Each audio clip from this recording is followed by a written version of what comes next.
Pai, obrigado, Senhor. Obrigado por esse momento que nós podemos estar aprendendo a Tua palavra, Senhor. Abençoa-nos nessa manhã com esse estudo, que nós possamos estar aprendendo para utilizar essas ferramentas na Tua obra, Senhor. Em nome de Jesus. Amém. Bom, minha aula faz parte desse programa de aconselhamento bíblico e os transtornos atuais. E eu vou estar falando sobre transtorno de personalidade borderline, que no português esse borderline traduziria-se para transtorno limítrofe. Ele é um transtorno bastante frequente na população, basicamente 1 a 3% de toda a população tem, isso é estatística mundial, tem essa frequência. Então, no Brasil, considerando aí 250 milhões de habitantes, teriam 7 milhões e meio de pessoas com os transtornos de personalidade borderline. Mas, quando a gente vai concentrando essa população de acordo com o nível de atendimento médico, então nas unidades básicas de saúde, essa taxa, quando são pessoas que procuram procuram assistência médica, essa taxa chega a 6%. Numa clínica um pouco mais especializada em psiquiatria, isso chega a 11%. Em termos de internações psiquiátricas, 22% dos pacientes internados têm esse tipo de transtorno de personalidade borderline. Então ele é bastante frequente.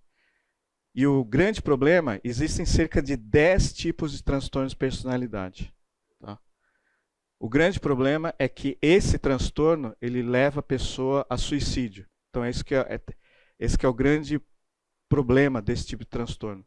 A taxa de suicídio nesse tipo de transtorno é 4, 5 vezes maior que nos outros tipos de transtornos.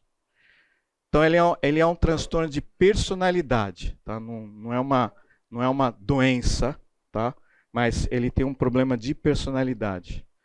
Quais são esses problemas? Ele tem um tipo de padrão, aqui, um padrão persistente de comportamento, pensamento e sentimento. Isso é um transtorno de personalidade, que é diferente do que, vamos dizer, o padrão que é esperado pela sociedade. Esse tipo de padrão, ele causa um sofrimento significativo na pessoa e prejuízo funcional no dia a dia. Esse padrão ele é inflexível, ele é abrangente e de longa duração. Normalmente os transtornos de personalidade começam na adolescência e no início da idade adulta. Começam em pessoas jovens. Então esses são os 10 tipos de transtorno de personalidade. Eles são divididos em categorias, clusters. Então tem o transtorno de personalidade paranoide, esquizoide, esquizotípica. O cluster B, que é o tema da aula, que é o transtorno de personalidade borderline. Nesse grupo tem o antissocial, histriônico e o narcisista. Não me perguntem dos outros transtornos, só estudei borderline, tá? Para essa aula. E o cluster C, que é transtorno de personalidade evitativa, dependente e o obsessivo compulsivo. O grande destaque que existe na borderline é realmente essa chance que a pessoa tem muito maior de suicídio do que os outros, pelo tipo de transtorno que é. Normalmente o transtorno de personalidade borderline tem 3 situações. Ele tem o humor dele varia muito rápido e ao longo do dia pode variar várias vezes. Diferente de quem é bipolar, que é entre mania, depois entre... Não, ele tem uma gangorra de uma explosão de emoção, de raiva de manhã, dali a 2 horas está normal de novo, está conversando com a pessoa, já brigou com ela, mas dali a 2 horas mudou totalmente. Então essa explosão de humor é muita energia em termos de emoção, que é assim, uma coisa, uma montanha russa. Então, uma hora está de um jeito, outra hora está do outro. E isso afeta os relacionamentos pessoais daquele indivíduo. Porque briga, porque discute, xinga e outras coisas. Então, ele não consegue manter relacionamentos estáveis. E a terceira característica dele é em relação à impulsividade. Ele é extremamente impulsivo, ele é explosivo. Ele explode, quer fazer uma coisa, não pensa, não reflete naquilo e acaba fazendo. E isso que acaba muitas vezes causando risco de suicídio. Porque ele vai, fica raivoso e começa a dirigir a 250 km por hora numa estrada de qualquer jeito, tem um acidente e morre. Tá? Então já é comprovado estatisticamente que os indivíduos que têm transtorno de personalidade borderline vivem menos que outras pessoas que têm outros tipos de distúrbios. Então, 1 a 3% da população, isso considerando de uma forma geral na população, isso é uma estatística mundial. No Brasil não se tem dados robustos sobre qual que é a porcentagem, mas acredita-se que seja essa mesma porcentagem. É um pouquinho mais frequente nas mulheres que nos homens, mas em termos de consultório psicológico, de psicólogos e psiquiatras, é mais frequente nas mulheres. Isso tem um viés, porque talvez as mulheres procurem mais os consultórios, procurem mais ajuda do que os homens. Isso a gente vê em qualquer consultório, né? Mulheres vai no consultório, o homem normalmente acaba não indo, só vai quando não aguenta mais e aí o problema está bem maior. Onde? Eu falo mais alto então. Beleza. Oi? Alô, alô. Melhor. Beleza. Bom, quais são as características do transtorno borderline? Então ele tem uma dificuldade em regular as emoções, ele tem um humor extremamente instável, então ele está de um jeito, ele acorda bem, dali a pouco briga com todo mundo, fica extremamente raivoso, 2 horas depois já está normal de novo. Tá? Então o humor, a instabilidade emocional é uma coisa que marca esse tipo de transtorno. A instabilidade emocional faz com que a pessoa não consiga manter relacionamentos estáveis. Então, os relacionamentos deles são instáveis. E tem esse comportamento impulsivo. Algumas situações, a pessoa que tem o transtorno borderline, ela tem uma dependência muito grande da opinião do que as pessoas falam, da aceitação. Então, ela tem uma dependência de ser aceita pelos outros. Isso faz com que ela se submeta a outras pessoas de acordo. É um tipo de borderline. É uma outra característica que também pode acontecer. Então, é uma pessoa muito dependente da opinião do que os outros falam. Então, ela quer ser perfeita, ela quer ser controladora, ela quer ser perfeccionista, porque ela é muito dependente da opinião dos outros. Ou, ao mesmo tempo, é uma pessoa que faz qualquer coisa pelos outros para se submeter, para poder ser aceita pela comunidade, pela sociedade. Então, essa instabilidade nos relacionamentos está muito relacionado a essa instabilidade emocional que a pessoa tem. Ao mesmo tempo, essa instabilidade na emoção também é voltada para ela própria. Existe uma autoimagem volátil. Então, a imagem que ela tem de si própria, ela é muito frágil. Uma hora ela é bem segura de si, outra hora ela é muito extremamente segura, uma pessoa que parece ter amplo domínio da situação, uma pessoa dominadora, dali a pouco ela vira totalmente submissa, totalmente dependente dos outros. Então, ela se acha valorizada uma hora, dali a pouco ela se acha desvalorizada, que não tem valor nenhum. Então, em relação a ela própria também, ela tem essa mudança na autoimagem, essa insegurança incerteza sobre si mesmo. E os comportamentos impulsivos são muito comuns em várias áreas que acabam prejudicando a pessoa.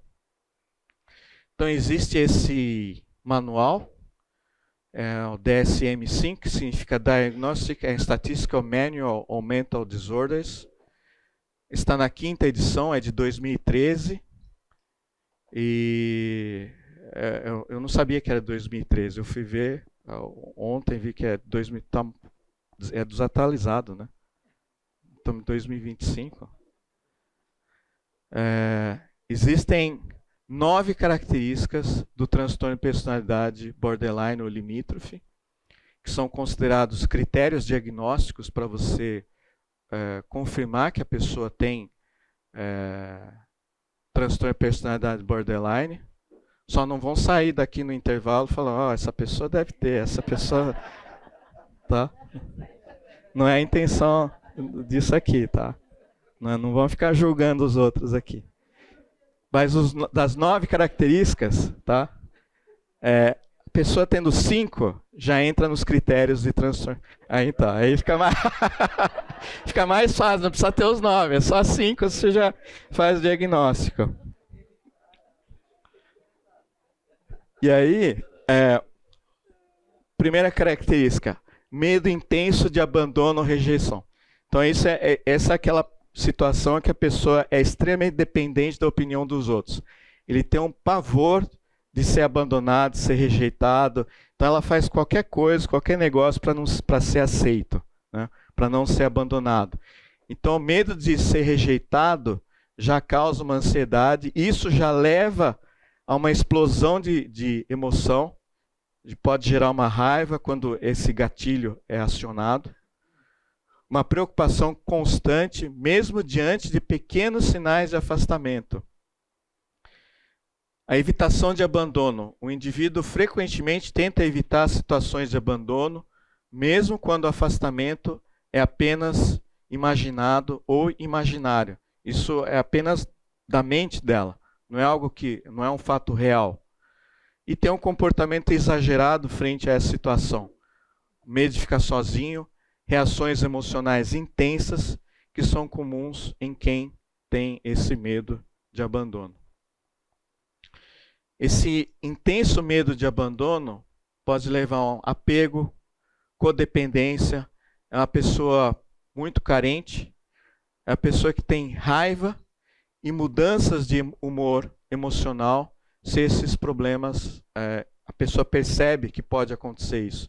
Só que essa percepção é uma percepção da pessoa, não quer dizer que isso realmente vá acontecer ou que esteja acontecendo. É ela que interpreta a situação dessa forma. Sim. Por favor, uma dúvida em relação a isso. A pessoa já nasce com isso ou ela adquire por ter, por exemplo, passado por situações da infância de abandono, seja por parte dos pais, aqueles vínculos que são tão significativos na vida, né, ela passa por essas situações e aí acaba desenvolvendo? Eu vou falar disso. Eu vou falar disso mais tarde. Tá nos próximos. Depois dessa parte eu vou falar. Qual que é a causa. Tá? Então, existem...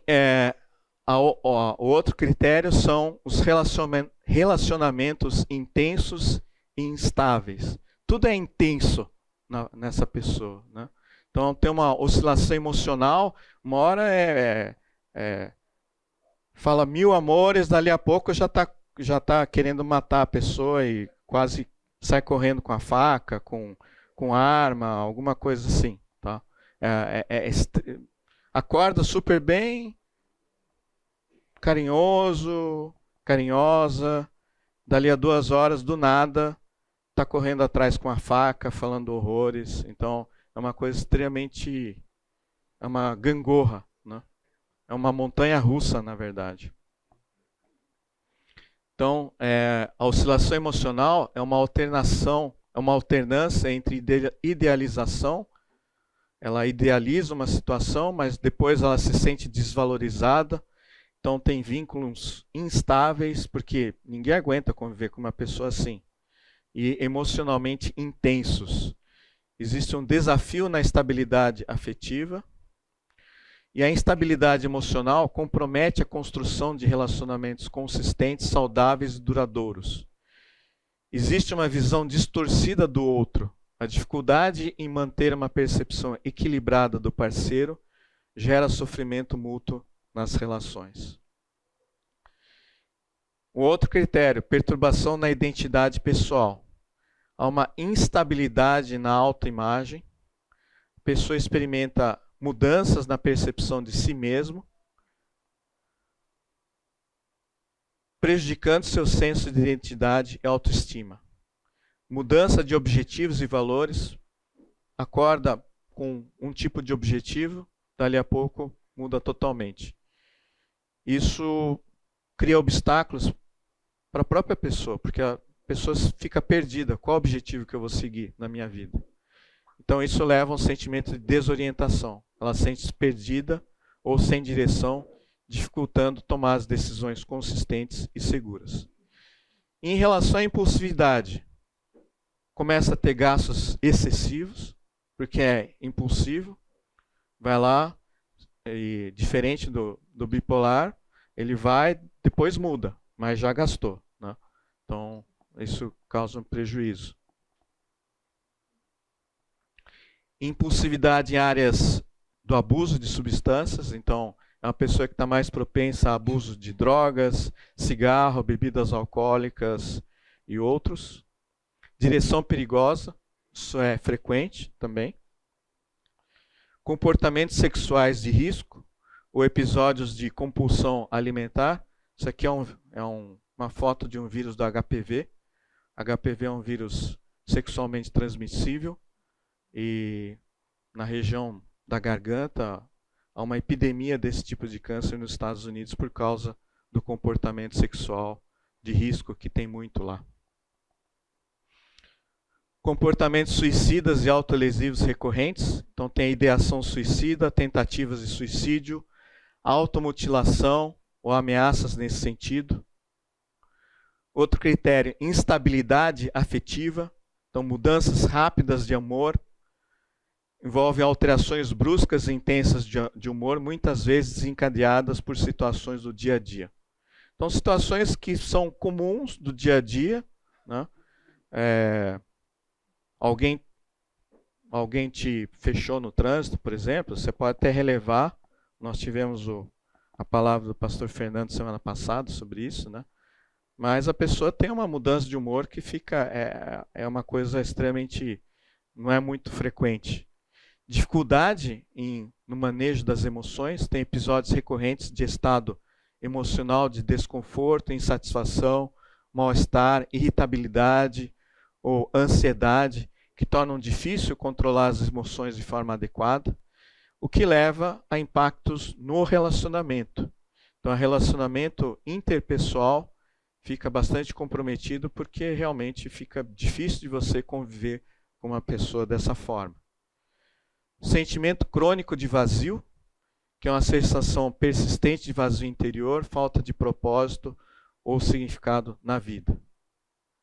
Raiva intensa e inadequada, é um overreaction, né? É uma reação desproporcional em relação à situação que acontece. Ideação paranoide transitória, então ela tem sensação de desconfiança, perseguição e tem esse sentimento de dissociação, mas é transitória, ela perde conexão com a realidade. Então ela tem um período que, de repente, tem um período de 1 a 2 horas que ela completamente não lembra de nada do que aconteceu nesse período, não sabe. Ela se desconectou totalmente, fora da realidade, de si mesma, tá? E em relação ao ambiente. Então ela não lembra por onde passou, por onde foi, está dirigindo, não lembra de nada. Ele chega num lugar, vai no nada, de repente encontra a pessoa, ou então depois de umas 2 horas ela lembra onde está e acaba voltando. Mas esse período ela não sabe o que ela fez. Não lembra. E às vezes ela se sente como se estivesse sonhando, como se estivesse saindo do seu próprio corpo. Então é uma pessoa que sai de si mesma também. Ela se perde totalmente da sua realidade, mas só que isso é temporário. Não é uma coisa permanente, o que seria um quadro de mais de alucinação, né? Um quadro mais grave. Então, em relação aos 9 sintomas do transtorno borderline, então, ela tem uma dificuldade em estabelecer uma autoimagem definida, dificuldade nos relacionamentos interpessoais, que são instáveis, as alternâncias de humor muito frequentes ao longo do mesmo dia, impulsividade e comportamento autodestrutivo, medo de rejeição e abandono, automutilação e tendência suicida, raiva explosiva, sentimento de vazio e desconexão com a realidade. Então, esses 9 sintomas são os critérios desse tipo de personalidade. Então, o diagnóstico vai depender de ter 5 desses 9 critérios. E depende de uma avaliação longitudinal e também de alguns questionários, tem alguns inventários que são utilizados para você fazer esse diagnóstico. Quais são as causas? Então, falando ali das causas, existem causas genéticas, porque a hereditariedade é estimada em 40%. Então, existe essa situação de presença de familiares que tenham esse transtorno de personalidade, em torno de 40%. Então, isso explicaria a causa genética, mas não se sabe exatamente qual gene que é afetado.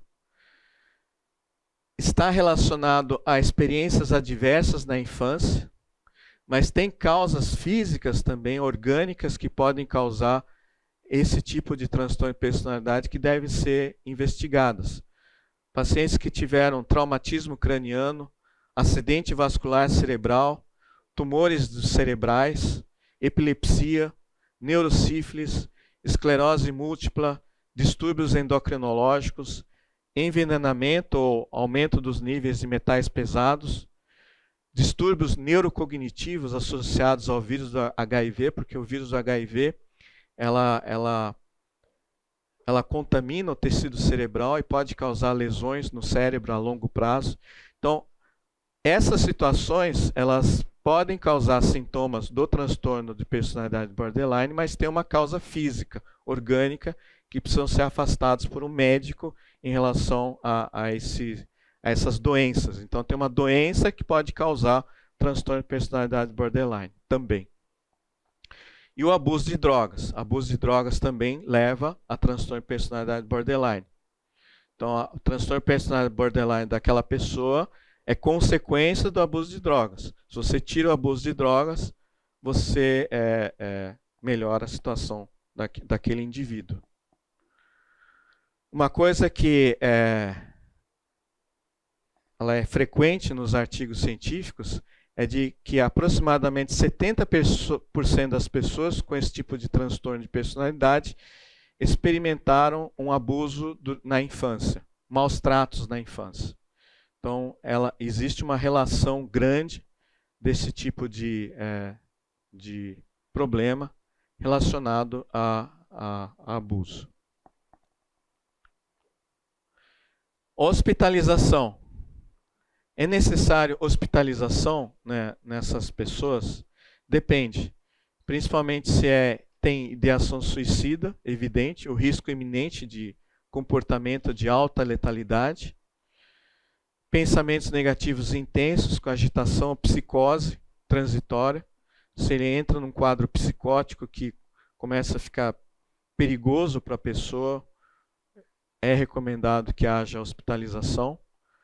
Aumento rápido da gravidade de automutilação, exacerbação de transtornos psiquiátricos comórbidos ou transtorno de usos de substâncias substâncias abusivas. Começa a usar muitas drogas e começa a causar problemas. É uma situação que pode...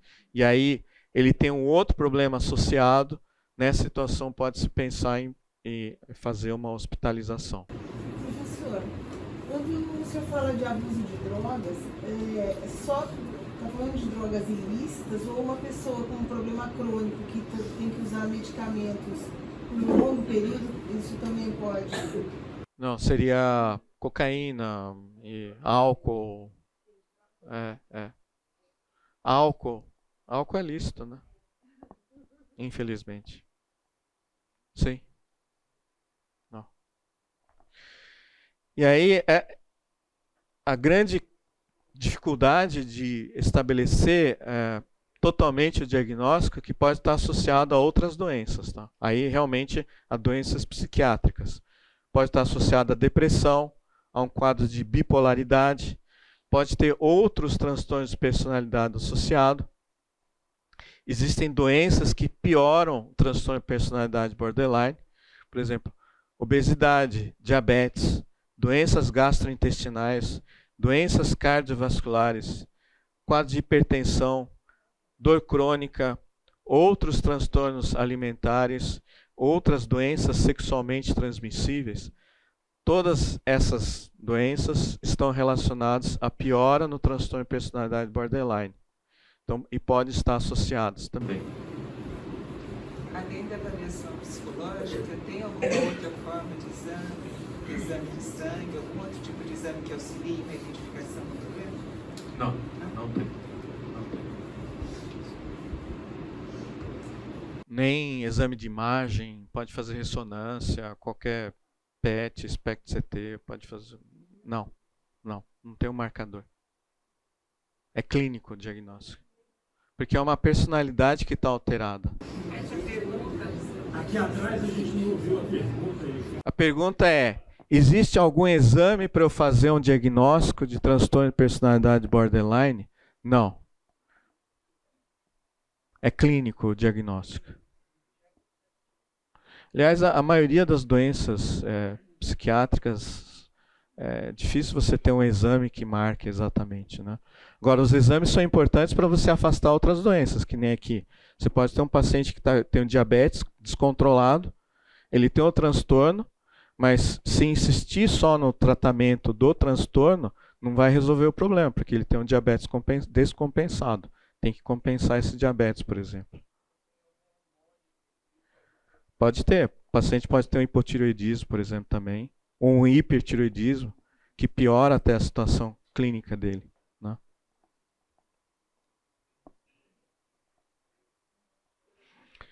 Então, em relação aos cuidados, existem 4 vezes mais risco de suicídio entre as pessoas que têm o transtorno de personalidade borderline do que quem não tem.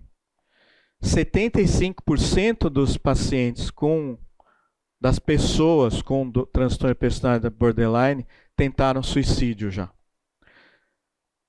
Mas, ao longo do tratamento, uma vez reconhecido e fazendo o tratamento, a longo prazo, o prognóstico dele até que vai bem. Existe 60% de controle. E eles acabam realmente vivendo menos por causa dessas tentativas de suicídio, esse tipo de comportamento, esse tipo de vida que ela assume. Isso faz com que ela viva menos. O tratamento não é medicamentoso, não adianta usar medicamento. Isso está não existem, vamos dizer, tratamento baseado em evidências de alto rigor científico.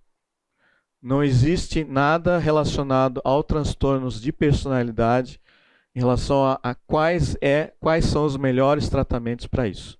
Mas o que existe é que não deve-se utilizar medicamentos. Isso em todos os tipos de manuais de tratamento são colocados que os medicamentos não devem ser utilizados para essas pessoas.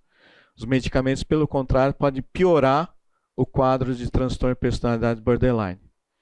Inclusive não tem nenhuma droga aprovada pelo FDA, que seria equivalente à nossa Anvisa, para uso nos pacientes com transtorno de personalidade borderline.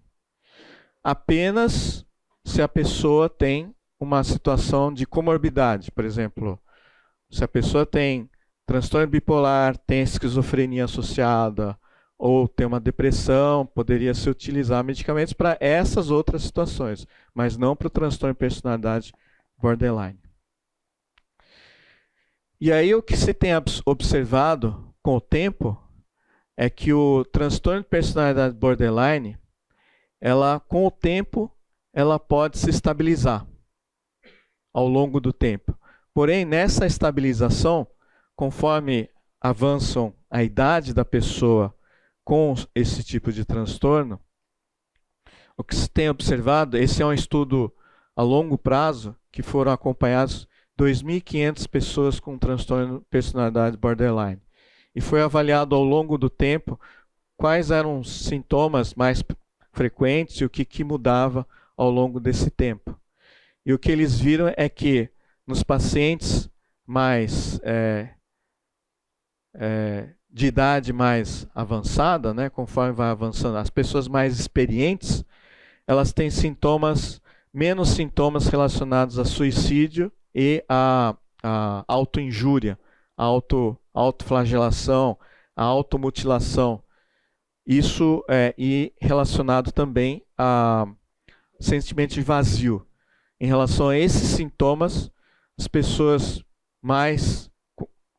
com mais idade nesse grupo apresentaram menos esses tipos de sintomas.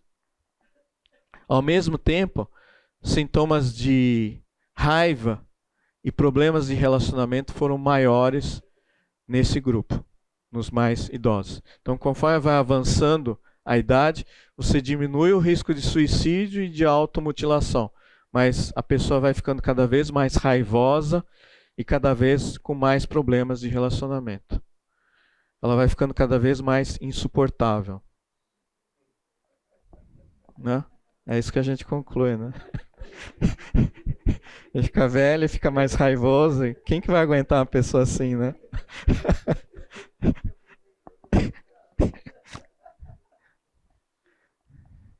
Então, não sei se eu respondi sua pergunta em relação à causa. Tá? Então, a causa existe uma situação genética, tá? Mas também tem uma situação ambiental que é importante, né? A pessoa vivenciou traumas na infância, a maior parte, 70%, é grande a quantidade de pessoas que sofreram trauma na infância, né? E acabavam levando a situação de abandono, medo de rejeição, né? Mas uma coisa que é importante também é fazer o diagnóstico diferencial, também com outros tipos de transtorno de personalidade, outras doenças psiquiátricas, mas também em relação a outras doenças que podem piorar os sintomas da pessoa.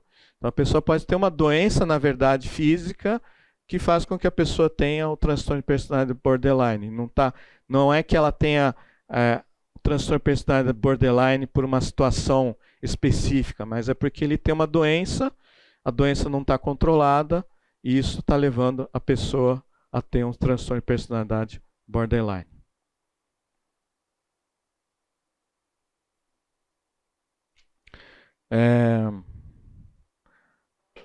Algo interessante que eu vi na avaliação da literatura que eu pesquisei é que o aconselhamento bíblico ele está em vários artigos levantam sobre o aconselhamento bíblico na avaliação da pessoa com transtorno de personalidade borderline. Então esse é um artigo da American Institute of Healthcare Professionals, onde ele destaca a importância do aconselhamento bíblico para a evolução, para a estabilidade dessas pessoas. Essa é da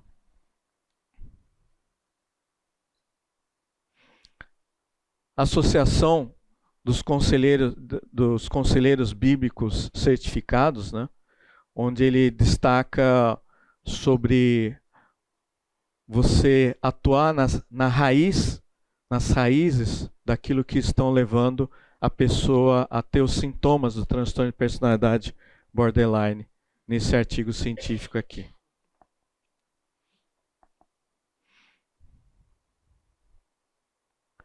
E aqui no American Journal Psychotherapy, então ele coloca aí um artigo recente sobre a questão espiritual e experiências religiosas no manejo adequado das pessoas com transtorno de personalidade de borderline. Existem outros também. Não existe Recentemente foi publicado um artigo numa revista de psiquiatria. Não é relacionado, não é um estudo científico, mas é uma opinião de alguns especialistas no assunto, onde eles colocam que eles têm uma certa evidência de que o aconselhamento bíblico ele atua no tratamento da pessoa com transtorno de personalidade borderline, mas que não existem evidências científicas robustas sobre isso, porque você conseguir fazer uma evidência científica robusta hoje em dia é extremamente difícil, tá?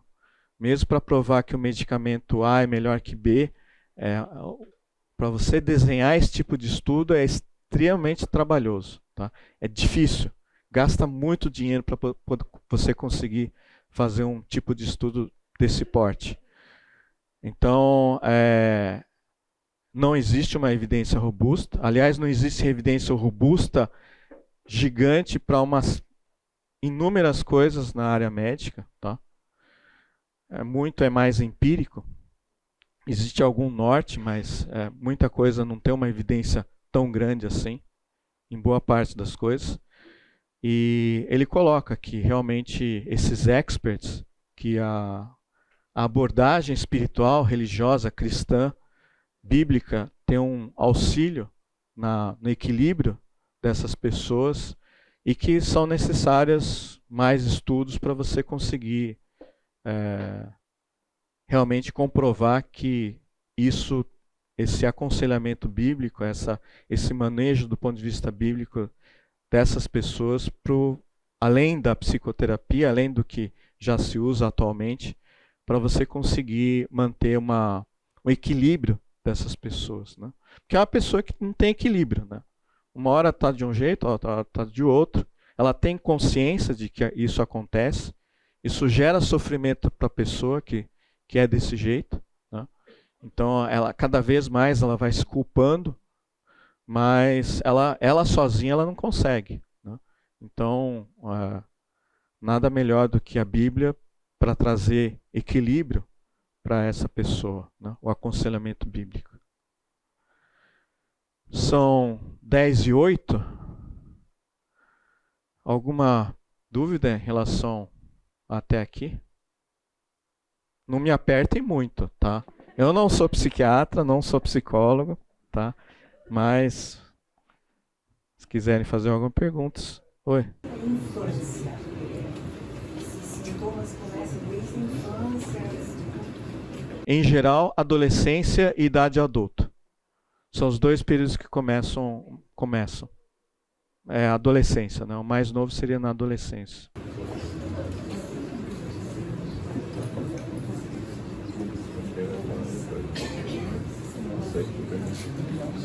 Bom, 10:09, acho que podemos fazer um intervalo agora. Vamos então à segunda parte. Nós vimos as características dos critérios diagnósticos para uma pessoa que tem um transtorno bipolar. Estava falando transtorno bipolar, né? Transtorno de personalidade borderline. E nós vimos também que no tratamento ele não é medicamentoso. O tratamento, o aconselhamento bíblico ele aparece em artigos científicos no seu uso para estabilização da pessoa com transtorno borderline. E como cristãos, nós podemos ver realmente a utilização do aconselhamento bíblico. E vamos ver qual que é a base desse aconselhamento bíblico, por que funciona nesse tipo de transtorno. O homem, nós sabemos que o homem ele é corpo, alma ou mente, né? E espírito. Nós somos seres espirituais também. Nós não somos apenas corpo e alma. Sentimento, a mente, não é apenas isso. Nós temos espírito também. Essa que é a grande questão. Nós somos seres espirituais também. Não apenas seres físicos. E nós sabemos que a partir do momento que o pecado entrou no mundo, nós somos separados de Deus. E isso é a causa do transtorno. Tá? Por quê? Se não tivesse pecado no mundo, com certeza não existiria o transtorno de personalidade borderline, assim como não existiriam outras doenças, né? Então, provavelmente na glória, isso aqui vai desaparecer. Não vai ter mais transtorno de personalidade borderline. Isso é temporário. O que Isaías 59:2 nos fala é que: mas as nossas iniquidades fazem separação entre vós e o vosso Deus, e os vossos pecados encobrem o seu rosto de vós, para que vos não ouça. E Romanos 12:2 traz uma solução para os problemas da mente. E não vos conformeis com esse século, mas transformai-vos pela renovação da vossa mente, para que experimenteis qual seja a boa, agradável e perfeita vontade de Deus. Mesma coisa em João 8:32. E conhecereis a verdade, e a verdade vos libertará.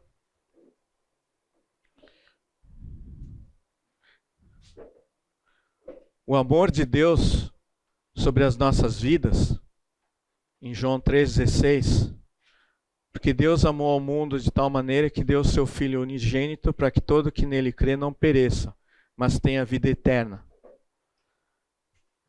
Nós nunca mais seremos abandonados. Nós não somos abandonados a partir do momento que nós confessamos a Deus, confessamos a Jesus Cristo como Senhor e Salvador. Nós somos novas criaturas. Nós restabelecemos nossa conexão com Deus. Deus não nos abandona. Nós somos filhos de Deus. Isso nos faz novas pessoas. Nós renascemos. Então, com isso, você é uma nova pessoa. Você não é mais aquela pessoa que tem um transtorno de personalidade borderline. Você é nova. Mudou tudo. Deus não te rejeita. Deus não nos rejeita. Pelo contrário, Ele nos ama.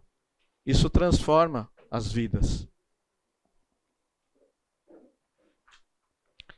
A pessoa que tem o transtorno de personalidade borderline, ela tem uma dificuldade imensa em perdoar. Imensa. Mas Lucas 5:24, mas para que saibais que o Filho do Homem tem sobre a terra autoridade para perdoar pecados, disse ao paralítico: eu te ordeno, levanta-te, toma o teu leito e vai para casa. 2 Coríntios 2:7, de modo que deveis, pelo contrário, perdoar-lhe e confortá-lo, para que não seja o mesmo consumido por excessiva tristeza. Só alguns versículos. Salmos 32, 1-5. Bem-aventurado aquele cuja iniquidade é perdoada, cujo pecado é coberto. Bem-aventurado o homem a quem o Senhor não atribui iniquidade e em cujo espírito não há dolo. Enquanto calei os meus pecados, envelheceram os meus ossos pelos meus constantes gemidos todo dia. Porque a tua mão pesava dia e noite sobre mim, e o meu vigor se tornou em sequidão de estio. Confessei-te o meu pecado e a minha iniquidade não mais ocultei.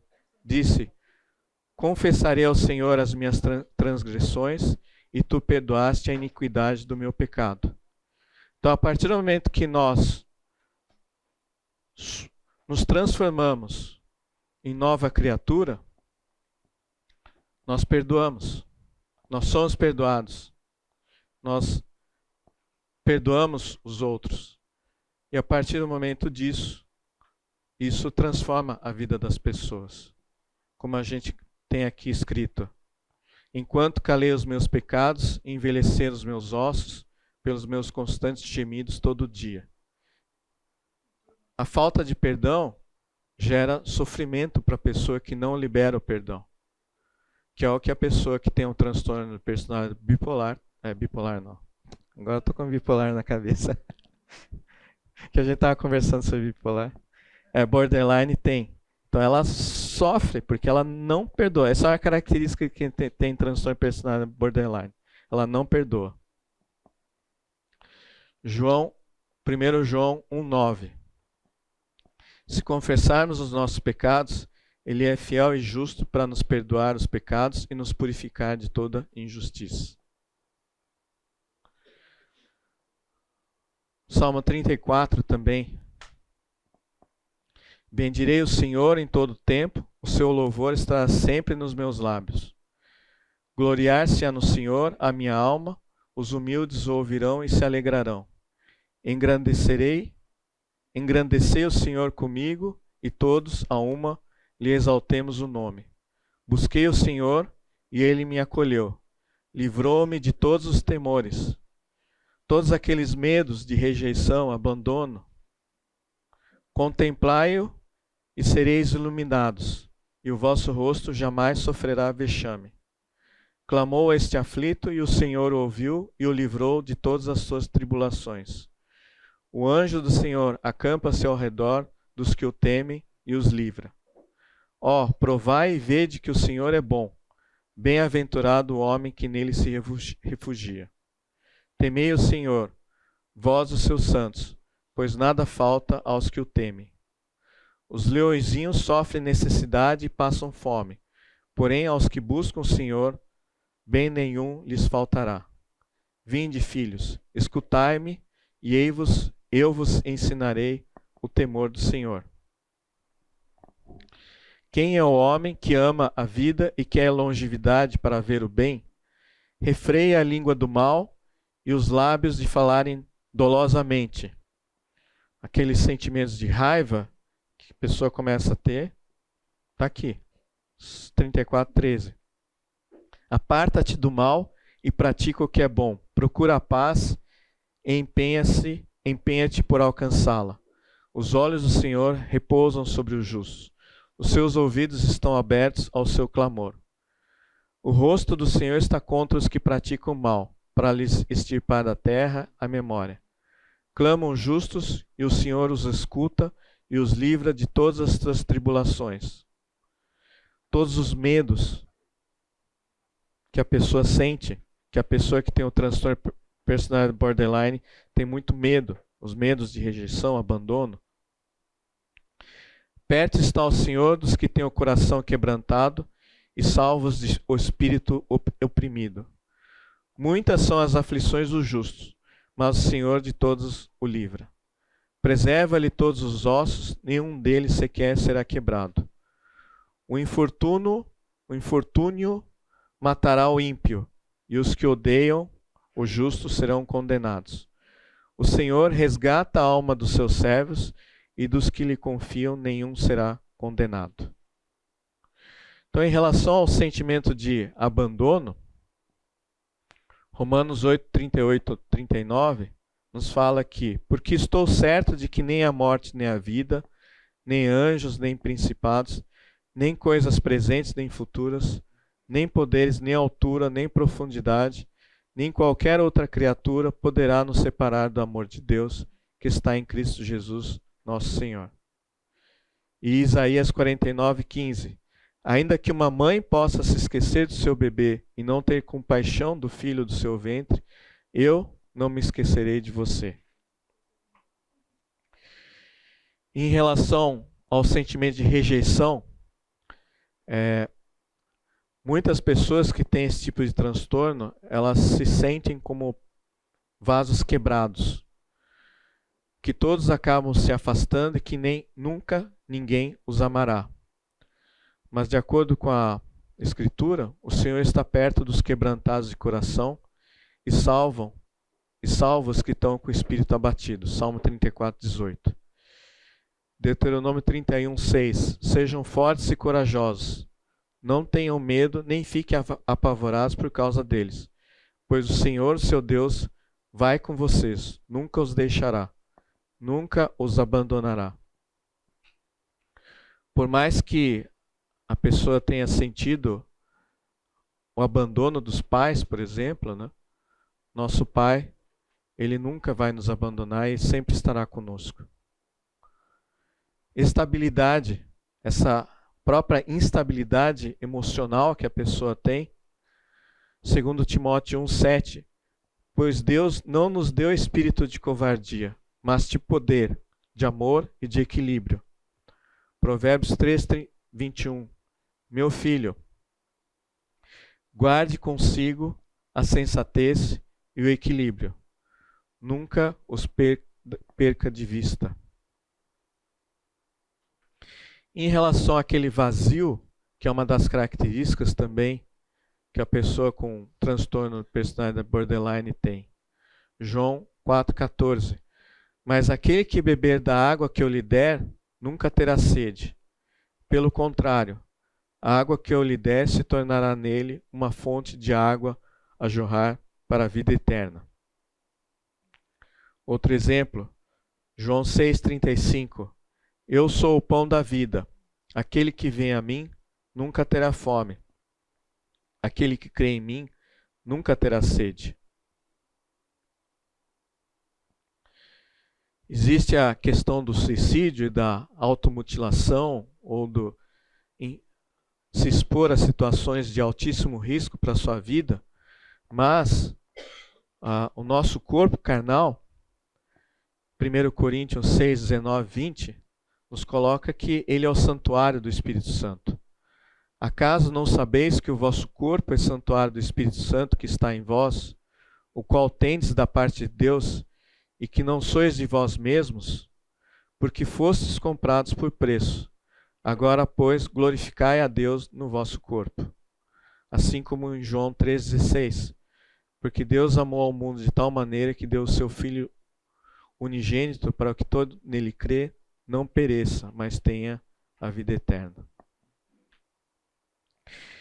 Então, ao longo da Bíblia, nós vamos ter várias situações que nós podemos, com a própria palavra, trazer alívio para esse sofrimento que o transtorno de personalidade borderline traz. Respostas para essa pessoa. Em termos de ansiedade, nós temos Mateus 6, 25. Por isso vos digo, não andeis ansiosos pela vossa vida, quanto ao que haveis de comer ou beber, nem pelo vosso corpo, quanto ao que haveis de vestir. Não é a vida mais do que o alimento e o corpo mais do que as vestes? A pessoa que sofre de transtorno de personalidade borderline tem uma dificuldade imensa em relação à sua autoimagem, em relação à sua identidade, quem ela é. Mas nós temos certeza que nós somos nova criatura, nós somos filhos de Deus. Nós temos essa promessa em 2 Coríntios 5,17. E assim, se alguém está em Cristo, é nova criatura. As coisas antigas já passaram, e eis que se fizeram novas. Nós somos novas criaturas, nós somos novas pessoas. Tudo aquilo que existia é passado, nós não somos mais assim. Mateus 5, 2, 11, as bem-aventuranças. Bem-aventurados os humildes de espírito, porque deles é o reino dos céus. Bem-aventurado os que choram, porque serão consolados. Bem-aventurados os mansos, porque herdarão a terra. Bem-aventurado os que têm fome e sede de justiça, porque serão fartos. Bem-aventurados os misericordiosos, porque alcançarão misericórdia. Bem-aventurados os limpos de coração, porque verão a Deus. Bem-aventurados os pacificadores, porque serão chamados filhos de Deus. Bem-aventurados os perseguidos por causa da justiça, porque deles é o reino dos céus. Bem-aventurados sois quando, por minha causa, vos injuriarem e vos perseguirem, e mentindo, disserem todo mal contra vós, Regozijai-vos e exultai, porque é grande o vosso galardão nos céus, pois assim perseguiram os profetas que viveram antes de vós. Outra pergunta, você consegue identificar algum personagem bíblico que apresenta claramente esses sinais desse tipo de transtorno?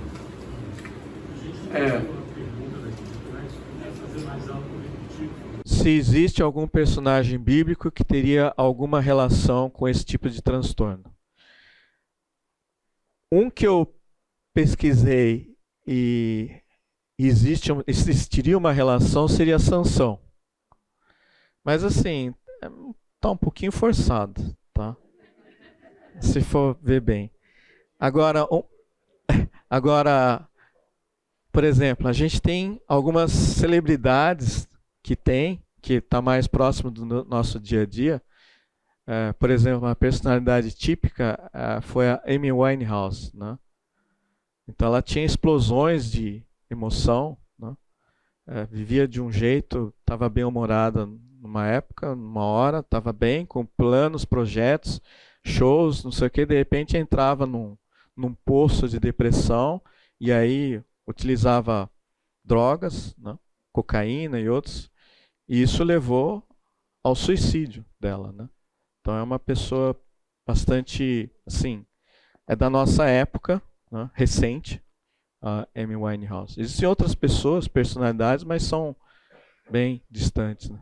Talvez Saul fosse um personagem que se enquadrasse bem com esse tipo de transtorno. Saul? Saul. O Saul eu já li que ele seria mais bipolar.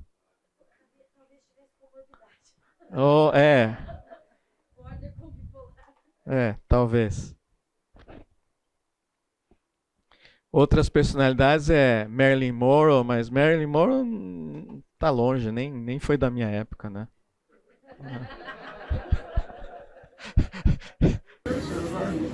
Mas ela é um caso que sofreu muito abuso. É o que eu li, né? Mas não sei se... Oi? Quais seriam, então, as características mais evidentes entre a diferença do bipolar para esse outro transtorno? O que tem de diferença entre eles? Então, o bipolar, eu estudei para uma outra aula sobre bipolar. O bipolar, ele tem uma fase de mania, em que parece que ele pode tudo, e depois ele entra numa fase de depressão. Mas só que são períodos mais longos. Ele tem uma fase de mania que ele entra nessa fase de mania e às vezes não sai mais. Então você tem que entrar com medicamento para tirar ele dessa fase de mania. Ou ele entra numa depressão e fica nessa fase de depressão e que para tirar tem que, às vezes, internar, tem que usar medicamento. Às vezes a pessoa entra numa fase de depressão tão profunda que ela chega a não comer mais. Então você tem que fazer até eletroconvulsoterapia para tirar dessa crise. Então você faz uma anestesia geral e dá choque. Dá um choque, faz um reboot no cérebro da pessoa. Então ela sai dessa crise, né? Porque a pessoa não quer comer mais, você põe soro, ela tira, você passa a sonda, tira, não quer fazer nada, não quer ser internada. Então não tem como você fazer alguma coisa, né? Então, se a pessoa aceita, pode ser internada e fazer algum tipo de algo mais radical para tirar dessa crise. Então, é uma coisa assim que é bem grave a situação. E ela fica nesse período, né? Ou então, a mania não é tão intensa assim, a depressão também não é tão intensa assim. Então ela vive numa montanha-russa mais leve, né? Mas é uma pessoa que vive momentos mais longos, né? Diferente do transtorno de personalidade, que é no mesmo dia, na mesma hora. Então ela acorda, está de um jeito, dali a 10 minutos já entrou numa depressão profunda, mais meia hora já está numa outra fase, já está brigando, já está discutindo, né? Está com raiva. Então a oscilação é muito frequente, é extremamente instável a pessoa. Mas a pessoa tem noção disso, né? Ela sabe que é assim, né? E aí você dá medicamento para o bipolar, né? Uma vez entrando no critério diagnóstico de bipolar, você tem que tratar com medicamento mesmo. É um quadro grave, você tem que dar medicamento para o bipolar. Você falou se a pessoa aceita, né? E como que está a questão de conseguir uma internação se a pessoa recusa? Porque anda meio complicado. Se a pessoa não quer, não tem como. Não tem como. A não ser que vá a algum pronto-socorro e o cara identifique como crítica a situação, é isso? Então, mas Aí se tiver risco leva, de mas... suicídio... Mas pessoa... Risco de suicídio, eu acredito que sim. Porque às vezes a gente visita gente na rua e está numa situação complicada. E como fazer, sabe? Para levar a pessoa para o hospital e para ela ser internada para avaliar, não sei. Às vezes chega numa situação que a pessoa fica tão debilitada que ela está numa fase crítica de desnutrição que acaba precisando ser internada, né? E aí sim... Mas nas situações mais críticas não tem como. E não tem vários hospitais, né, que fazem internação psiquiátrica. São poucos. Acho que aqui em Campinas tem a PUC e o HC, que aceitam a internação, né? Mas não tem leitos também. São poucos leitos de internação. Lá no HC eu vejo 3 vezes por semana tem eletroconvulsoterapia para dar um choque com anestesia geral para fazer um reboot formatar o computador, o HD.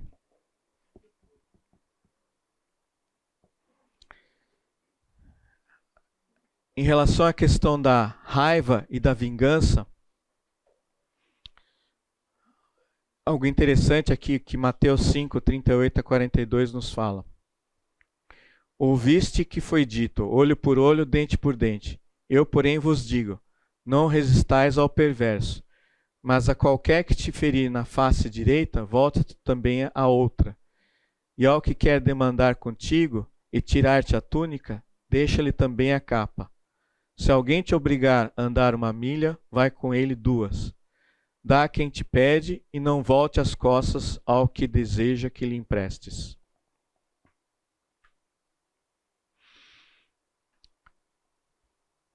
Em toda a Bíblia, Deus usa pessoas quebradas e que estão danificadas para cumprir sua vontade.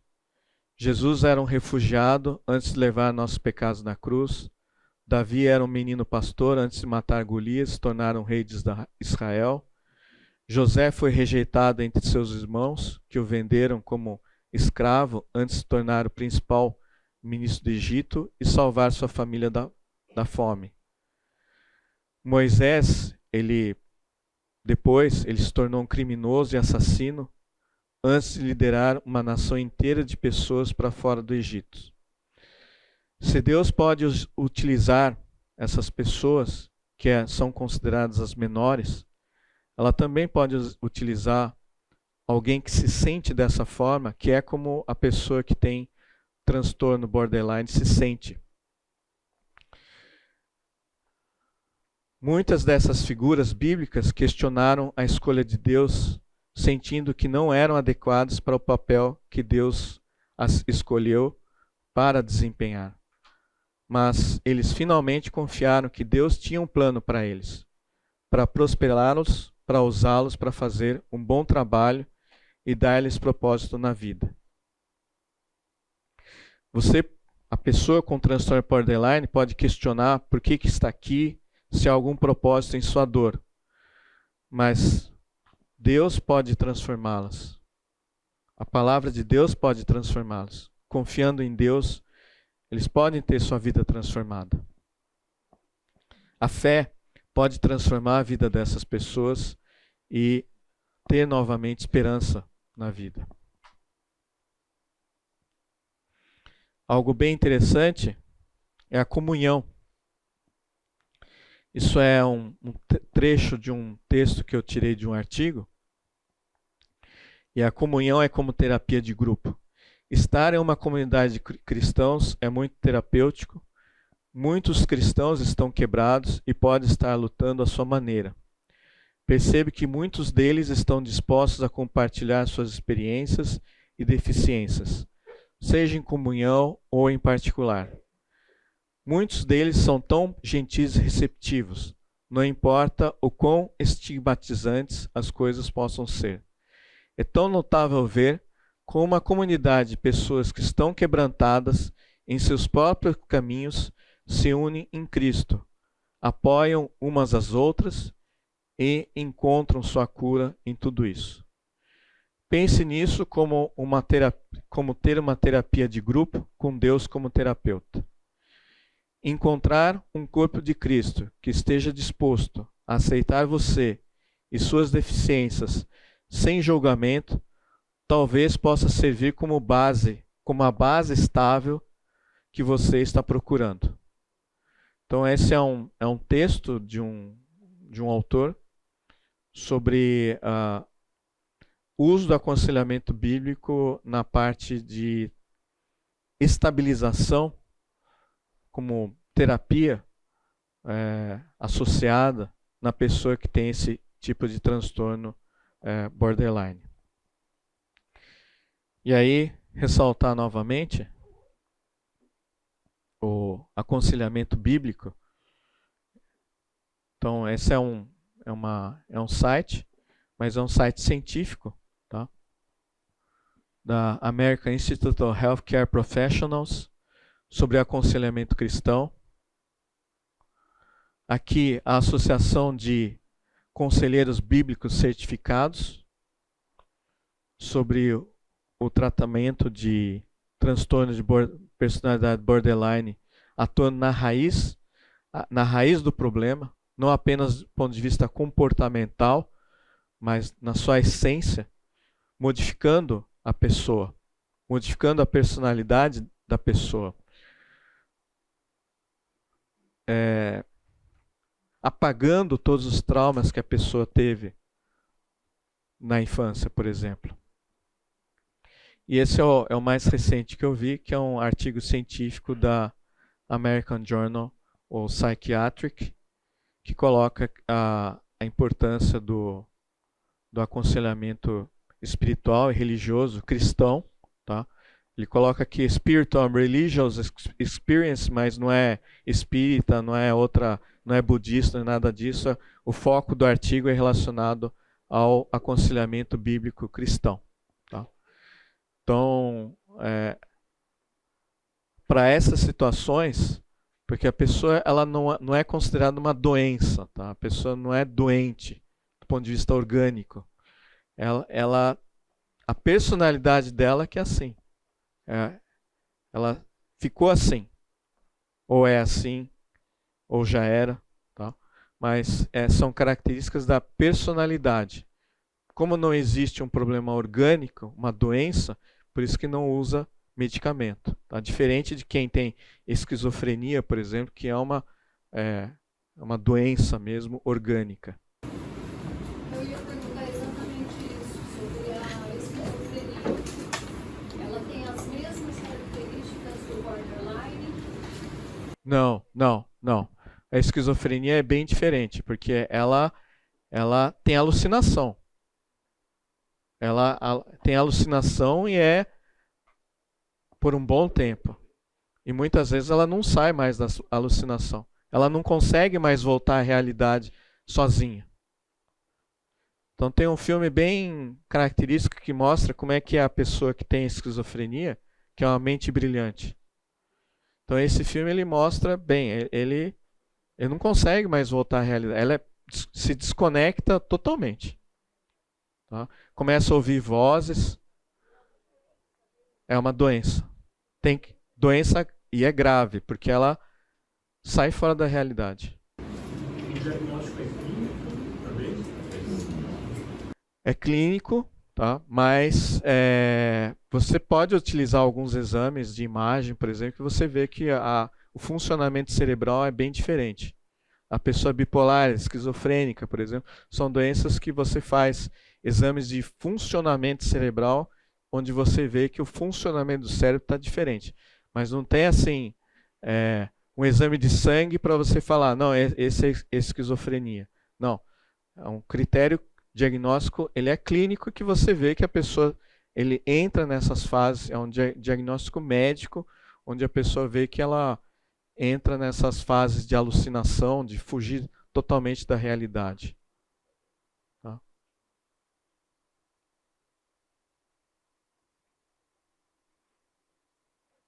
Mais alguma pergunta? Como o borderline ele é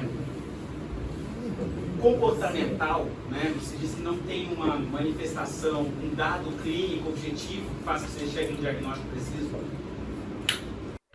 Tem esses 9 critérios, tá, que você tem que utilizar. Tem que ter 5 dos 9.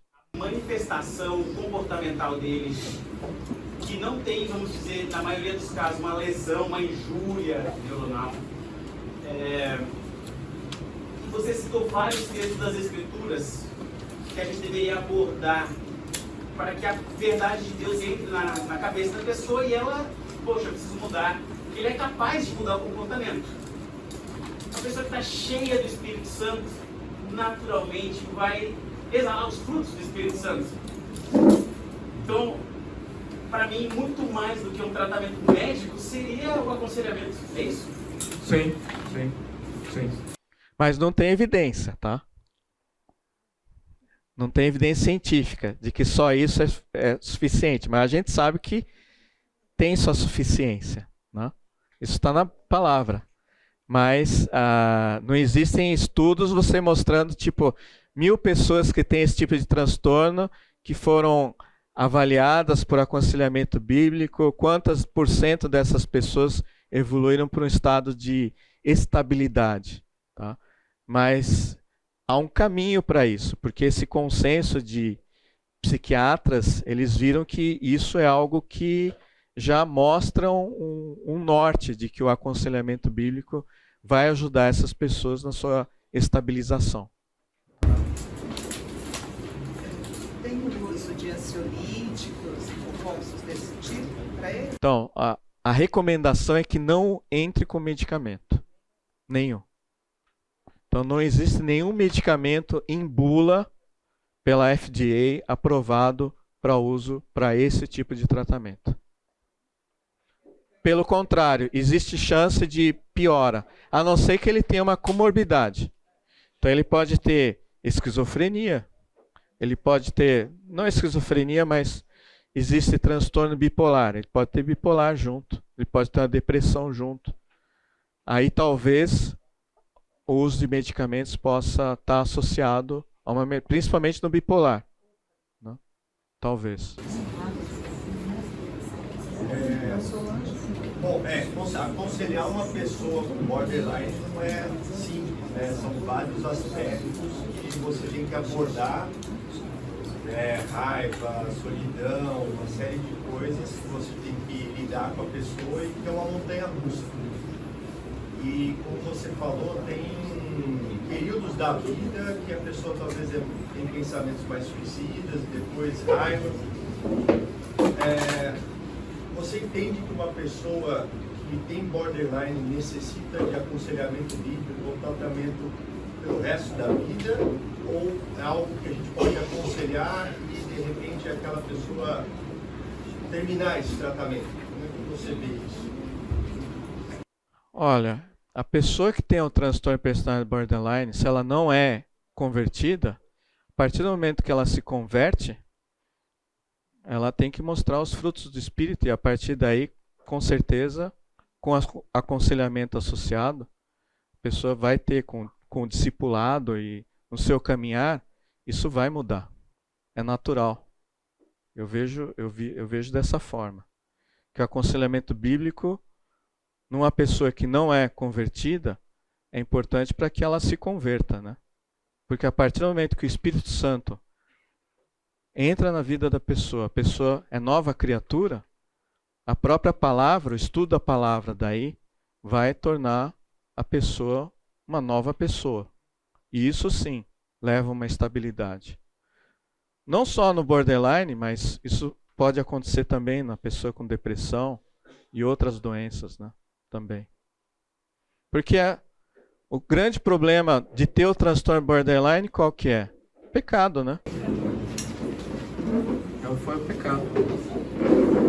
Só para complementar e passar isso, se me permite, esse Claro. processo da santificação é um processo que vai depurando as coisas, vai trocando os tijolos ruins da nossa parede por tijolos bons da palavra do Senhor.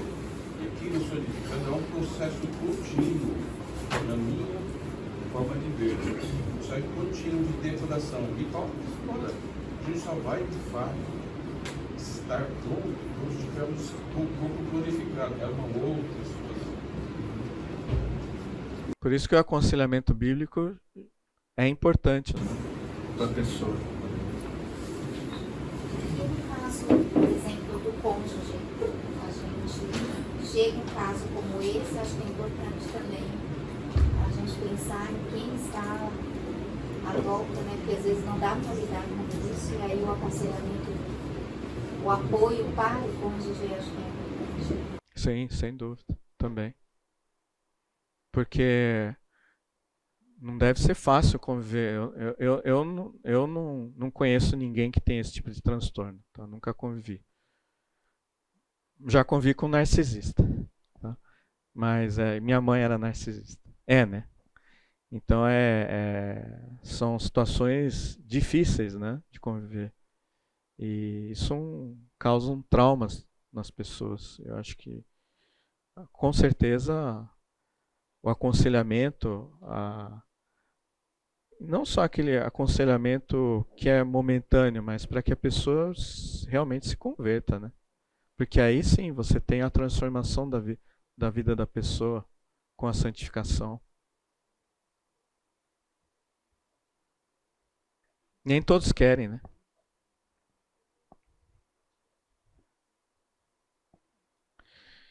Muito bem, 11 horas. Vamos encerrar orando. Alguém gostaria de estar orando?